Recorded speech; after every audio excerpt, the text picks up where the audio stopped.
Turning the corner with your feathers has never been easier. Hi, I'm Angela Walters from Quilting is My Therapy, and welcome to the Fabulous Feathers Free Motion Challenge. And in this video, we're going to talk about taking our feather design and wrapping it around corners. I'm going to show you several different ways to do it and demonstrate it on a sewing machine and a long arm.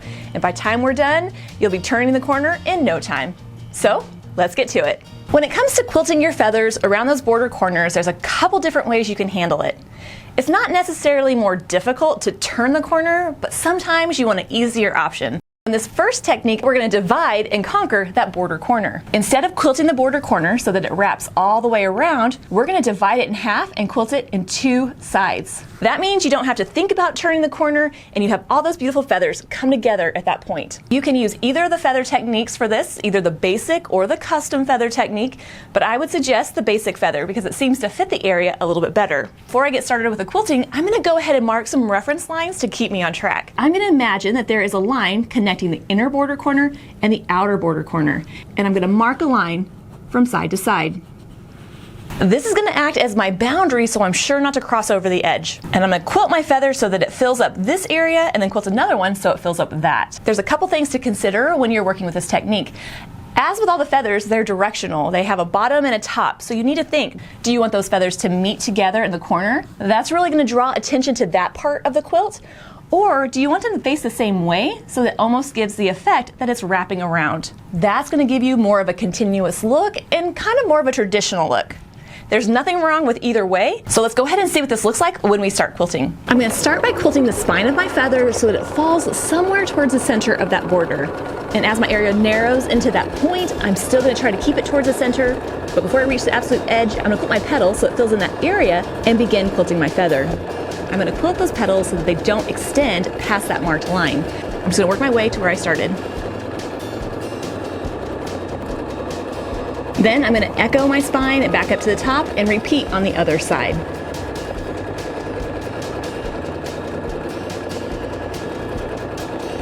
And when I'm done, I have that feather that just fits that border and about half of that corner. Now I'm going to repeat and do the same on the other side. I'm going to quilt them facing away from each other so that you can see the almost continuous effect that it gives. I just need to pick a starting point. I'm actually going to hook it into my previous feather. I'm going to pick a point where these two petals come apart. I'm going to do the same thing, starting my line of quilting, quilting my spine, and then making it fill that point as much as possible. And now that I have that part, you know the rest. I'm going to add my petals, working my way down the spine. We've seen this feather a lot in the last few videos. I'm going to quilt my petal so that it extends out in that half heart shape, and then bring it back so that it looks like it's merging into the spine. And since on my quilt this isn't my outer border, I can really extend it all the way to the edge. If this were the outside of your quilt, you would leave about a quarter to a half-inch space between the edge of your quilt and your petal.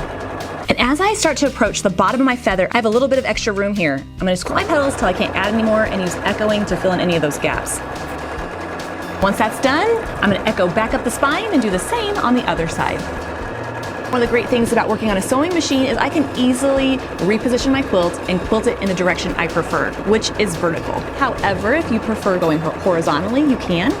Or if you're on a long arm, you're going to have to get comfortable with going all different directions. Just like the other side, when I get back to that bottom, I have a weird little area that's unquilted. I'm just going to fill that in with another little petal, and then I'm done with this border corner. I like to call this the faux traditional corner turn, because if you stand back, it's going to look as though that feather is actually one continuous feather turning the corner.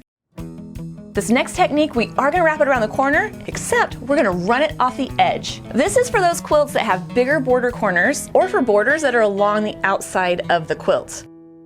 For this technique, I'm going to again mark some reference lines. I'm going to mark the line from the inner corner to the outer corner, just like I did in the first technique, but I'm going to add a couple other reference lines. I'm going to imagine that there is a square in that border corner, and I'm going to mark out those two sides. That's going to give me a clear boundary to fill in, so that it looks symmetrical on both sides. Even though it can be easier with this technique than the traditional turning the corner, I don't want it to look like a shortcut. So I'm going to be sure that it's symmetrical-ish on both sides, and I want to leave myself a little bit of room to make it look like it's running off the edge. Of course, this is completely optional. If you feel comfortable eyeballing that, or you're not too worried about it, then just go ahead and leave those off. But if you need a little bit more help, you can definitely mark those lines out, as well as the next spines. So my feather will start down here, and I'm going to quilt it so that it runs off of the edge before I hit that line. My spines will go something like this. And again, you don't have to mark these, but just give you a visual reference. The spines are somewhat symmetrical. They're mirror image of each other a little bit. I'm gonna run it off one side, travel over, and then bring it back onto the other. And that's gonna give that really cool effect of running off the edge. If this doesn't make sense, don't worry. I'm getting ready to show you how it goes together. So let's get quilting. All right, just a couple notes before we start the second technique. Even though I've marked out my reference lines, of course you could definitely leave that step out.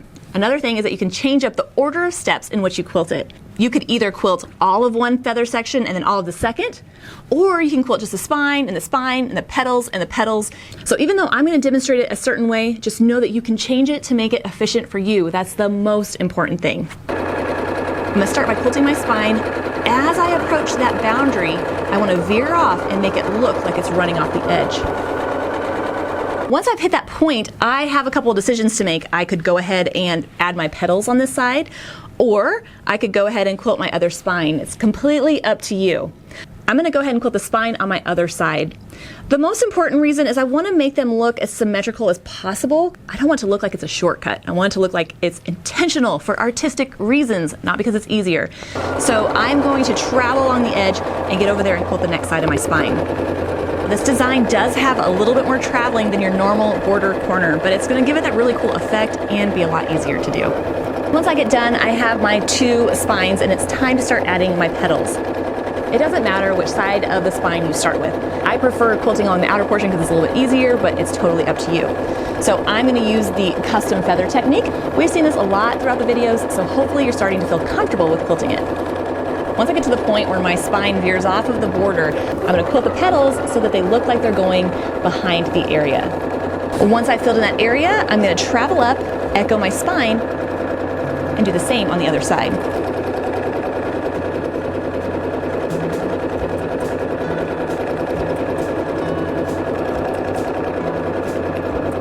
But as I approach the border corner, I'm going to start using that diagonal reference line to make sure my petals stay on the right side.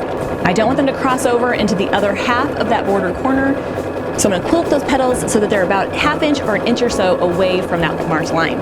Let me show you what that looks like. So we can see I have my feather, my petals are staying away from that center line, and now I know it's time to do the same on the other side. I really want the feather sections to face the same direction. That's what's going to give it that cool look that it's wrapping around an area, as opposed to just some random segments that I've quilted.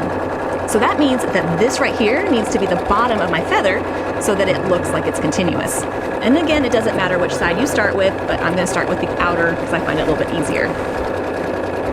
And once I run out of room, I'm going to echo my way back to the other side and start quilting those petals again.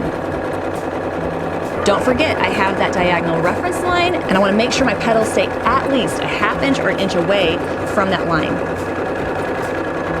And once I get out of that border corner, I can start quilting my petals all the way to the edge of the area, especially if it's an inner border corner.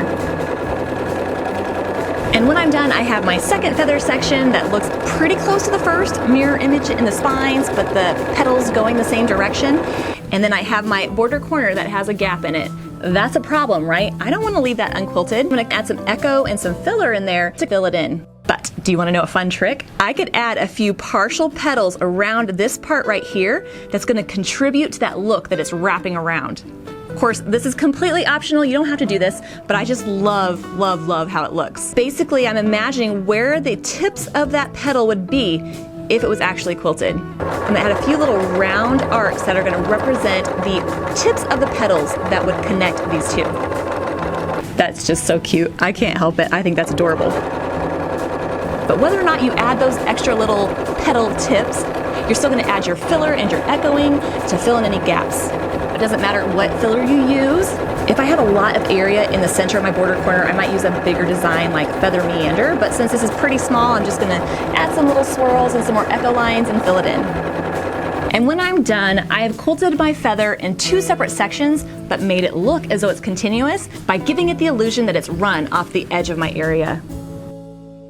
The last border corner technique we're going to talk about is your traditional feather border corner. When I think of a traditional feather design, I really think of that beautiful feather wrapping around the whole quilt and giving it that framing effect. This is great for all kinds of borders, from smaller to wider, from inner borders to outer borders. It's going to work great. It's not necessarily difficult, I just need to be aware of the area that's in that border corner. So let me show you what that looks like. I'm going to start by quilting the spine of my feather. As I approach the corner, I'm going to turn and continue down the other side. Try to keep the spine kind of in between the two sides, but it doesn't have to be perfect. Then I'm going to start quilting my petals along the spine. I'm going to start with the outer border first.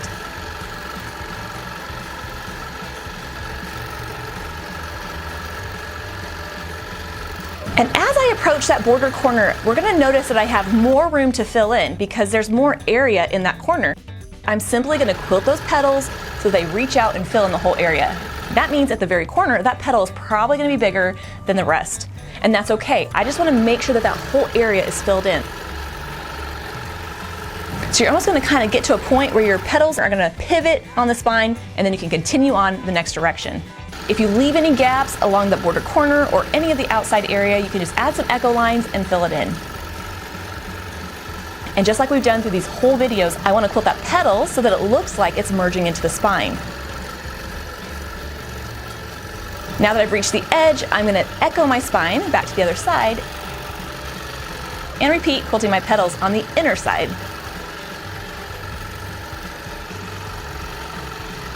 As I approach that border corner, I'm actually going to have less space on this side for my petals. So as I go out and come back in, I'm going to reach a point where my petal is almost going to lay on top of the next one. That's going to give me that pivot. We're taking this feather and we're bending it so there's not quite enough space to fit them all in. But just like the other side, I want to make sure that I fill in the whole area as much as possible. Once I turn that corner, it's time to quilt going the different direction. And when I'm done, I have that beautiful feather that turns that border corner and just looks gorgeous in that traditional framing way. All right, now it's your turn. If you're quilting along with me on the custom panel I designed for the challenge, fill in those border corners with a technique of your choice. Quilt it so that it wraps around, divide it in half, or run it right off the edge. And as with all my tutorials in the Free Motion Challenge, I've put together free downloadable quilting diagrams and tip sheets to help you master this technique.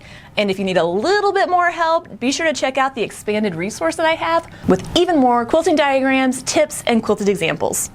And if you have any questions, be sure to leave them in the comments because I log on from time to time to answer them and make sure that you're successful with the techniques that I'm teaching.